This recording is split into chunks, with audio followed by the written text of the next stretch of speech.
All right, so let's get into it. I'm joined today together with my mentees from YouthsMAP, and this is the first edition of what we call the YouthsMAP Crosstalk. The idea behind this was to provide a platform for the young professionals in YouthsMAP to showcase their public speaking and presentation skills, but not only doing that, also carrying their mentees along. So those of us who are mentors to other people in the YouthsMAP program, our skills that we have gotten over time, we share with our mentees. And then through that sharing process, they also build up skills in public speaking and presentation. I think it's a widely known thing that communication is an absolute essential in every professional field. So it's best to start with it right at the beginning. So I think it's a really good platform for young people to get on board with this. And my mentees and I have been working on this for quite a while, putting our thoughts together, streamlining everything. And today we finally get to show the rest of YouthsMAP what we've been working on. So I hope you enjoy our presentation. It's a mixture of ideas. I hope you are able to follow through and then also learn something today. So today's presentation is about youth potential, the paradox of youth unemployment, and the transformative power of STEM education. We'll do it in the order in which our names are listed. Rebecca Obeng is my mentee who is studying law. She's a level 100 student studying law in the University of Ghana. And then Lady Makela Emisa is my other mentee who is studying food science and technology in KNUST.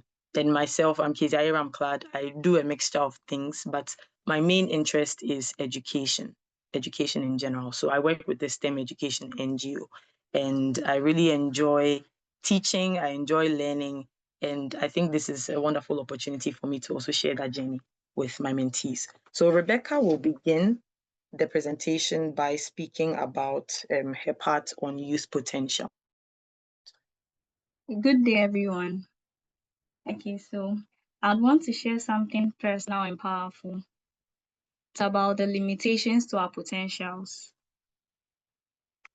As Dr. Miles Monroe once said, the greatest tragedy in life is not death, but a life that never fulfill or realize its potential. Okay, so we are going straight forward to what potential is. So potential is the capacity to become something in the future. It's not what you are now, but what you can be. It's often hidden beneath challenges. So there are so many myths about potentials, and I'd like to list them out. Okay, so people say myths, it's fixed. Potentials are fixed, but that is totally false. Potentials are not fixed. People also say they are only gifted people have it, but that is also false. Everyone does in unique ways. If you are not successful early, it's over, or that is also false. Growth takes time. So we are moving to types of limitations. So we have internal limitations and external limitations. So our first one is fear of failure. So sometimes you are too scared to try something else because you are scared you fail. Yes, and that is one thing that limits our potentials. Okay, so self-doubt and imposter syndrome. So self-doubt is when you don't fully believe in yourself. Like you studied well for an exam, but you still think maybe I'll fail. So that's a typical example of what self-doubt is. And then we move to imposter syndrome. This is when you achieve something, but you feel like you don't deserve it. Example, when you pass an exam and you win an award, and then you think that you're not good enough for it. Okay. Then we move to lack of vision. So lack of vision is when you don't have a clear picture of where you are going to. Like someone driving a car and then you don't know where you are heading to. You're just driving the car. Then we also move to comfort zone addiction. When you're too scared to get into the world because of challenges. You don't want to face any challenge, so you are always indoors. You don't want to try something new. And the next one is poor self-image. So now we move to external limitations. So we have the societal expectations, lack of opportunities. When, for example, you want to become someone in future, but you don't have anyone pushing you to become who you want to be. Toxic environment, when you're in an environment which influences you negatively.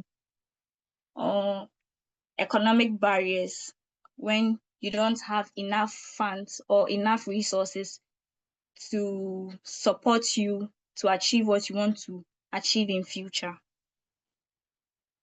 And then discrimination. So I would like to share my personal story about gaining access to law school. So I grew up in a society full of mistrust, especially mistrust in people's dreams. I once told my secondary school teacher that I want to become a lawyer. He laughed at me and said, "You, Rebecca, I didn't even get access to law school. And then you think you would gain admission to law school." So that really hurts me so much. I almost gave up. So I started thinking of other opportunities or other careers, but my heart wasn't in anything else. Then a mentor believed in me, and then he told me I could do it. That sparked the return. So I had the grades, but even then, my peers doubted me. "Hey, Rebecca, are you sure you can do this?" I was like, "Yes, I can do this. God is my strength, and nothing will limit my potential." So I applied. So I faced so many obstacles and challenges, but I made my way into the law school. The fear returned in first semester when the voice echoed in my head, "Rebecca, I'm not sure you can do this, just quit." But after the first semester, I saw that the truth was that law is challenging. Yes, it is, but not impossible. I realized I can do all things through Christ who strengthens me. So my advice for the youth is that, dear young people, the world will try to define you. Don't let it. Even if you lack resources or support, your mind, your heart, and your faith are powerful tools. So my advice for the youth and call to action: keep learning beyond school. Stay consistent in your stay consistent. Stay focused and ignore distractions. Live by strong values. You might be one decision away from greatness. All right, so Kukwa will continue with the next part about robotics AI and then their importance in STEM education. Okay, good day, everyone.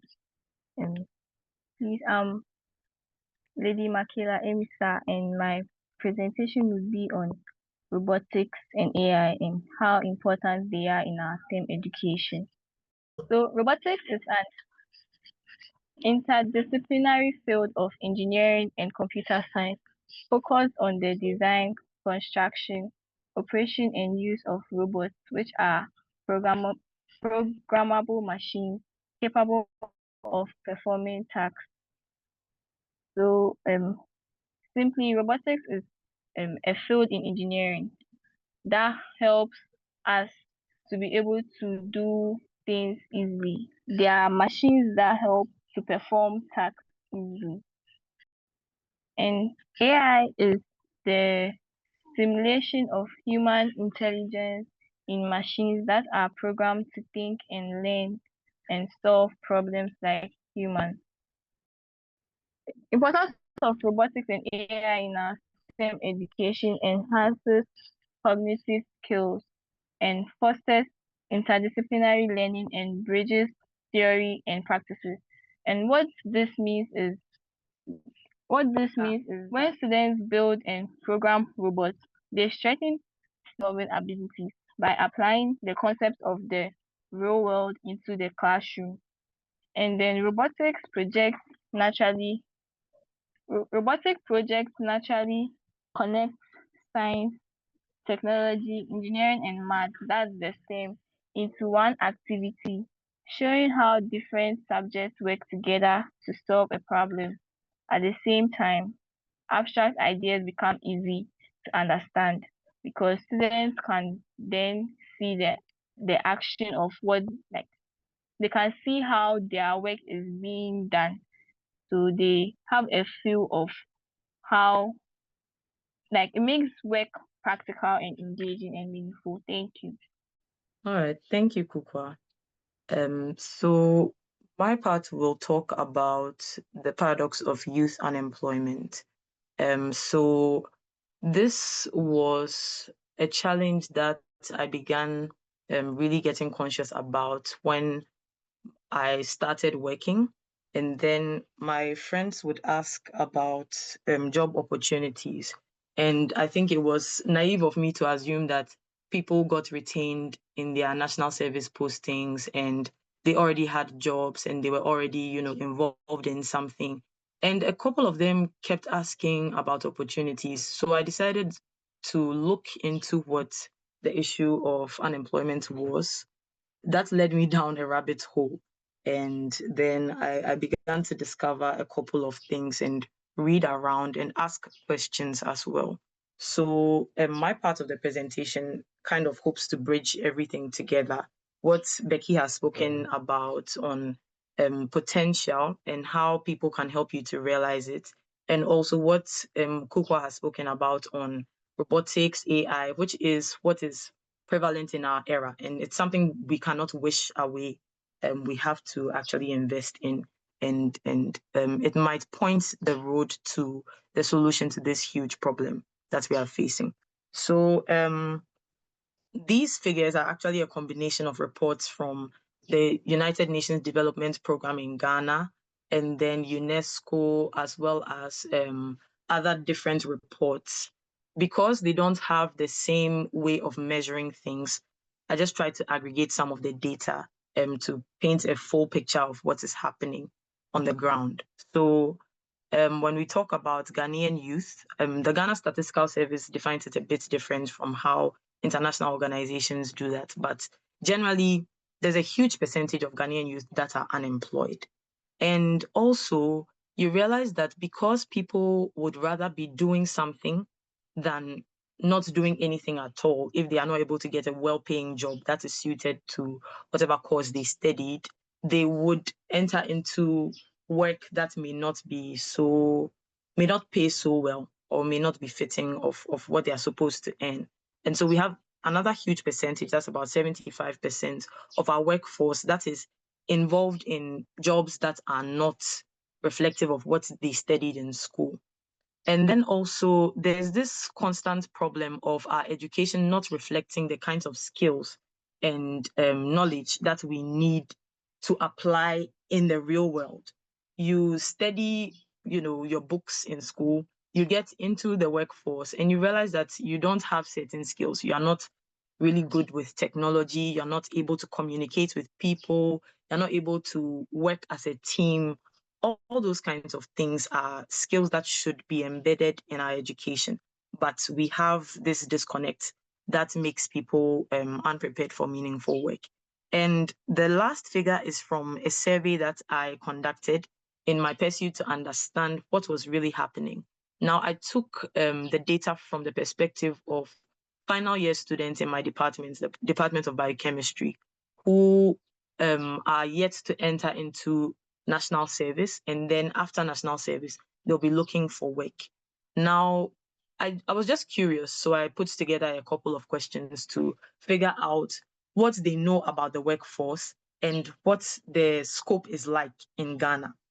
And interestingly, a huge percentage of them did not feel very prepared for the job market after going through all the survey questions.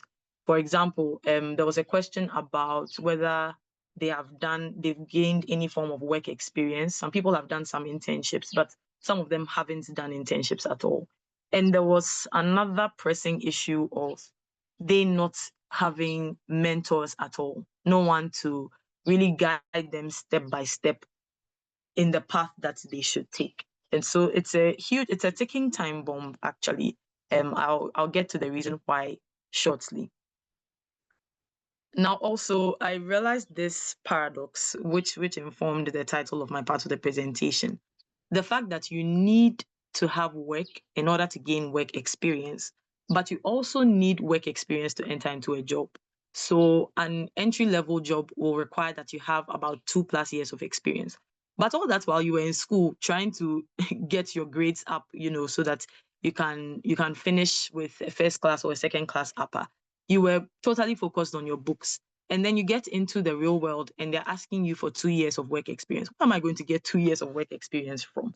Right. So that is the problem that we face. You need work experience to get a job, but you need a job or work to get work experience. So how do we bridge this gap? How do we answer this question? It's still something on my mind, but I think we'll get somewhere if we start these conversations. And because of this, there are a lot of barriers that keep young people excluded from the opportunities that are available. I mean, if I don't have 2 years of work experience, what is my business applying for a position that requires that someone has that level of experience? And yes, so all those issues associated with it. And then there's a skills gap. I think I mentioned that earlier with our education not meeting us at the point of our needs. This century does not require that everybody choose books into their heads. What is the knowledge being applied for? Like, what are you using the knowledge that you have to do, actually? And that is where our education misses the gap. And from my survey again, I realized that quite a number of the students do not use the career and counseling services that are available on campus. I'm pretty sure a couple of people have never even heard of them. Rebecca is sitting here with me and she's shaking her head. Level 100 students doesn't know that we even have career support services. So people can go through school without knowing all these resources that are available to them. And then I mentioned about the lack of mentors as well. Apart from the general career services that we have on campuses, we also need people who can walk with us every step of the way. And I would say that that is one of the things I'm grateful for with YouthsMAP, with the mentor that I had, that was Dr. Ihima, and then also Dr. Florence Moore, sharing opportunities, checking in to see my progress. I realized when I was done with school that I had some sort of picture of where I wanted to be after I was done with my education. Yes. So Kukwa mentioned about STEM, AI, robotics, all those buzzwords that we hear a lot nowadays, but these things are so crucial for everybody to learn. You must know how to use AI, right? It mustn't take over your work, but it must be integrated into your work somehow, because now the world is using AI. And if you are going to be left behind, that's on you. But I don't think you'll be happy to be left behind in this technological era. So we have to integrate these kinds of skills, these kinds of learnings and knowledge into our mainstream education. It has to be practical. It has to be hands-on, because when you get into the workforce, you have to do something with what you know.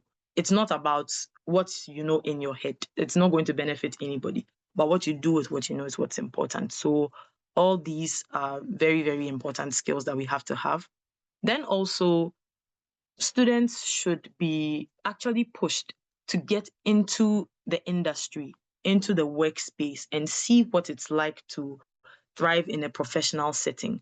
Sometimes, I've read a number of reports about people complaining about their Gen Z employees, that they don't know how to talk, they don't know how to communicate, they don't have people skills and all those kinds of things. When students are given the opportunity to enter into the workplace, then they see what the code of conduct is. They see how they are supposed to interact with their colleagues and engage in teamwork and leadership and all those kinds of skills. So it's extremely important that students get their hands-on experiences. Then also career counseling mentorship, it must be something that our universities, especially universities, because most of us are university students, we have to get these kinds of services early enough. We have to catch the freshers and take them through the important, actually help them to understand the importance of these kinds of things, because it has been invaluable for me in my experience. And I just imagine what it would have been like if I didn't have anybody to help me every step of the way when I'm confused about something, when I think an opportunity may not fit within my skill set, but I may be interested. What do I do? Where do I ask for information from? All those kinds of things. We need to start it early enough so that people do not get to their final year or finish national service hoping that they're going to get something to do, and then the reality is that they don't have any work to do. It's not right for our youth for our youth potential to be so misused. And then also the informal sector, we have our the marketplace, for example. There are so many different ways that we can integrate technology into the marketplace. I think one interesting example for me would be night market. I don't know if the Legon students know that there's an app for you to actually order your groceries and stuff from night market. So that's an entrepreneurial skill that somebody has put to use. People need stuff from night markets. They may be far away from the place, but then why don't we have like a bolt on campus kind of thing, especially for night market? And it just caught on with students. So yes, we can do something about the informal sector, which is not going away anytime soon. We can actually add value to it by using technology. And then youth have to advocate for the opportunities that they need. I don't think that government will get up and actually be pushed to do something for the youth if the youth don't call for what belongs to them. The future is ours. But if we sit back and watch as things unfold, we would never actually have a say in what happens to us. So those of us who are, finishing school and stuff like that, let's see how we can get into the decision-making spaces, because we know what the youth needs, we know what we need, and we know how we should get those things. So let's think about getting into the decision-making spaces so that we can create jobs. And we see countries like South Korea, like China, which have leveraged on STEM to get themselves on the global marketplace like no other country has been able to do before. We see places like the UAE, which is, globally recognized for innovation and jobs that are able to start up and really scale up in Dubai and places in the UAE. We really have to get into government and ensure that these dreams that we have actually come to pass and happen in our lifetime, so that the generations after us can also benefit from that. So lastly, this is for all of us. The little decisions that we make every day actually culminate in how our nation turns out. So wherever we are, let's learn the tech skills, let's learn the STEM skills that will help us to make our economy more dynamic. It's very stagnant where it is right now, but we've not industrialized enough. There are a lot of problems, and for entrepreneurs, problems are where they thrive, because when they find a solution, people exchange value. I was talking about skills that will be relevant regardless of what age you are in, and one of them will be leadership skills.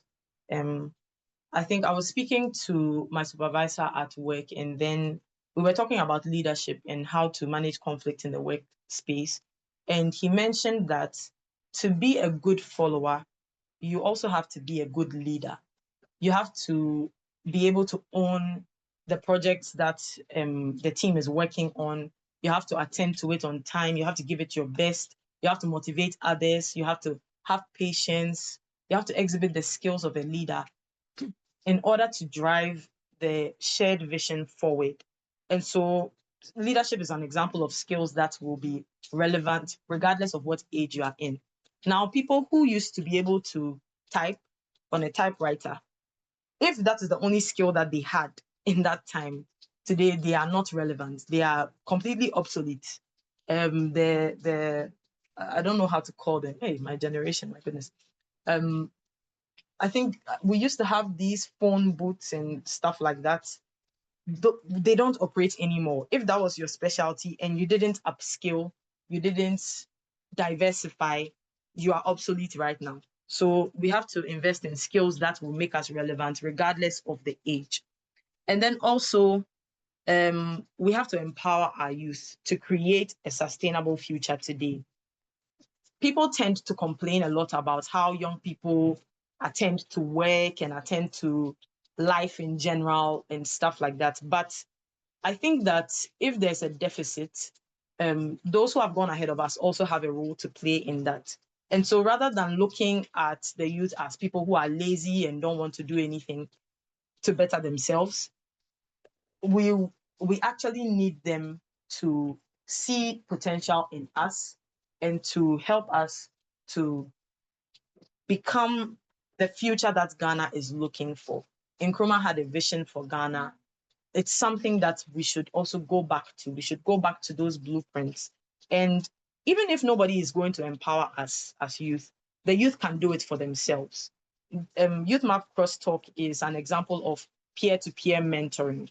It doesn't have to come from somebody who's generations older than you, but when you study, when you read, when you explore, when you research, and you develop certain skills or you get certain knowledge, share with somebody. Bring somebody along on your journey so that the Ghana that we want tomorrow can be built by us today. And our generations will also benefit greatly from it. So with this, I'd say thank you to everybody for listening into our presentation. We've talked today about potential and the things that can limit your potential. Becky did that for us. Kukwa took us through what is important about robotics, AI in STEM education. And I try to tie it all together with the problem that we are facing with youth unemployment and a possible way forward with that. So thank you so much, YouthsMAP, for having us. And we are grateful for the opportunity.